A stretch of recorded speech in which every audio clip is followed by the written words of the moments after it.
হাই friends, আজি এটা নতুন ভিডিঅ' লৈ আপোনালোকৰ মাজলৈ আহিছোঁ। আজি যিহেতু আমাৰ ইয়াত মানে বৰশিল মন্দিৰৰ এটা নতুন যুগৰ সূচনা হ'ব, সেইটো হ'ল ৰাম মন্দিৰ আৰু ৰাম মূৰ্তি প্ৰতিষ্ঠা কৰা হ'ব। আজি মই ইয়াতে প্ৰিপাৰেশ্যন দেখুৱাব। আজি এটা আমাৰ কাৰণে এটা বিশেষ দিন, কাৰণ আজি আমাৰ এই বৰশিল মন্দিৰত শ্ৰীৰামৰ মূৰ্তি প্ৰতিষ্ঠা হ'ব আৰু শ্ৰীৰামৰ মন্দিৰ প্ৰতিষ্ঠা হ'ব আজিৰ এই দিনটোত। ৰাম মন্দিৰটো বনোৱা হৈছে বৰশিল আশ্ৰমৰ মুখ্য গেট এইটো, ইফালে গৈ আছোঁ ৰ'ব। হাই ফ্ৰেণ্ডছ, নমস্কাৰ and welcome to my Facebook page and YouTube channel blog. So' আজি আমাৰ এই নতুন ভিডিঅ'টো আৰম্ভ কৰোঁ। এইখনে আমাৰ বৰশিল আশ্ৰম। ইয়াতে চাওক, মাৰ্বল পাথৰৰ ৰাধা কৃষ্ণৰ এটা বনাই থোৱা আছে। ইফালে গেটৰ ইফালে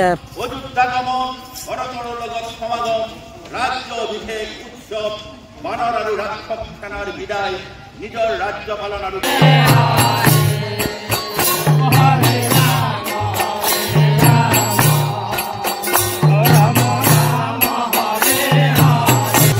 যুৱ হৰে কৃষ্ণ দলৰ উদ্যোগতে ৰাম মন্দিৰটো প্ৰতিষ্ঠা কৰা হৈছে। ক'লে যে আজি কেনেকুৱা লাগিছে? আজি বৰশিল এখন নতুন দৌৰ হৈছে না।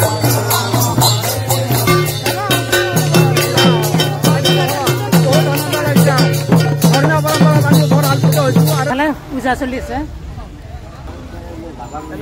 আছে, পূজা যোগাৰ কৰি আছে।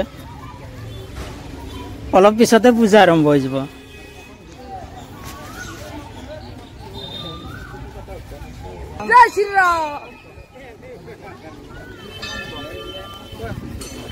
এইফালে আছে কাৰ্যালয়। বৰশিল আশ্ৰমৰ ভিতৰ ফালে মই অলপ দেখুৱাইছো। আপোনালোকে মোৰ ভিডিঅ'ত আগতে দেখিছে, তথাপি এবাৰ ঘূৰাই দিছোঁ আৰু।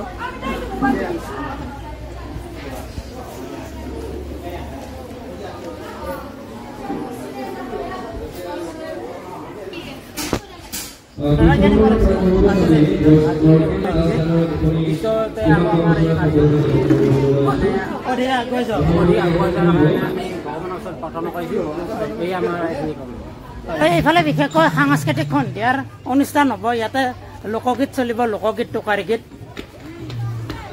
ভক্তিমূলক অনুষ্ঠান চলিব।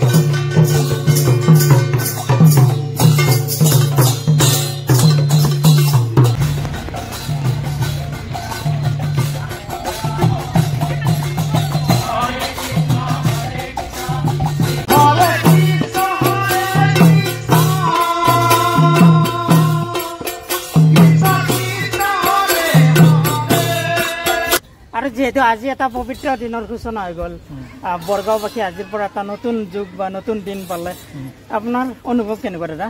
মোৰ অনুভৱ সঁচাকৈ অন্তৰৰ পৰাই সকলোকে শুভেচ্ছা জনাইছোঁ। আৰু মই অতিকৈ আনন্দিত যে আমাৰ ধৰ্মীয় অনুষ্ঠান বৰশিল আশ্ৰম অতীজৰে পৰা চলি আহিছে। ইয়াত আমাৰ দৌল উৎসৱ পালন কৰা হয় আৰু ইয়াৰ লগতে বহুত ডাঙৰকৈ পালন কৰা হয়। সমগ্ৰ অসমৰ মানুহ ইয়াত উপস্থিত হয়।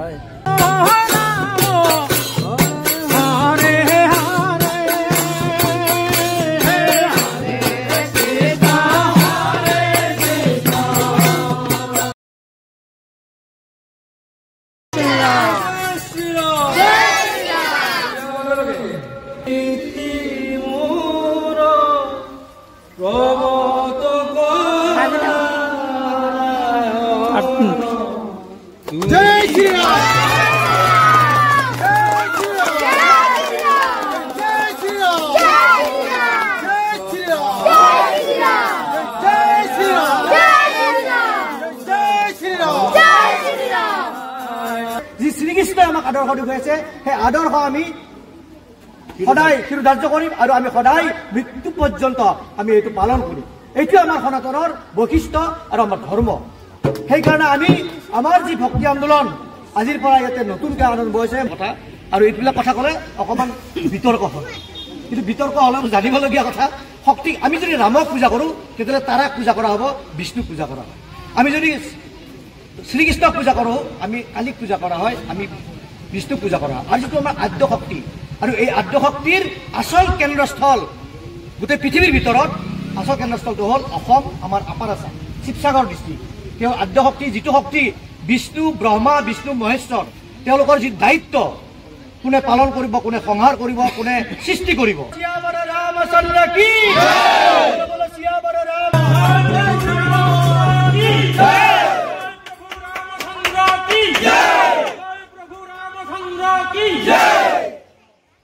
কৃষ্ণ কৃষ্ণ কৃষ্ণ কৃষ্ণ কৃষ্ণ কৃষ্ণ কৃষ্ণ হৰে হৰে হৰে হৰে ৰাম হৰে ৰাম হৰে ৰাম হৰে ৰাম ইয়াত শ্ৰীৰামৰ বিগ্ৰহ প্ৰতিষ্ঠা আৰু ৰাম মন্দিৰ প্ৰতিষ্ঠা হৈ গ'ল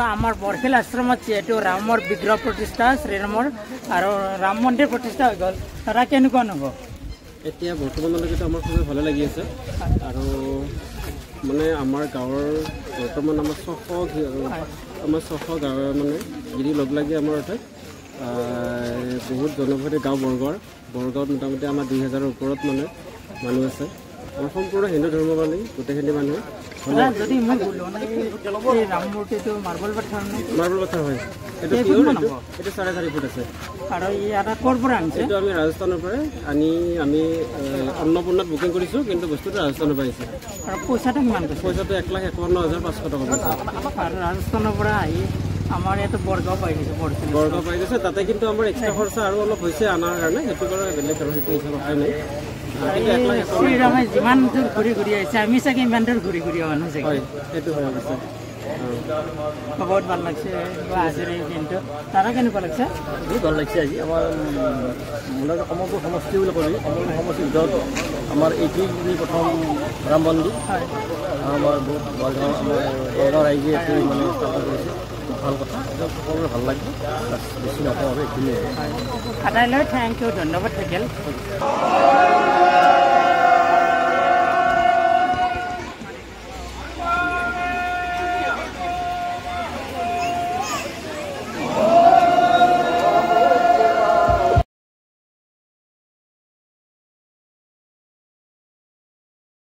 আৰু ভোকোৱা হৈ গ'ল আজিৰ এই সৰু ভিডিঅ'টো ইয়াতে শেষ কৰিলোঁ আকৌ এটা নতুন ভিডিঅ' লৈ আপোনালোকৰ মাজত আহিম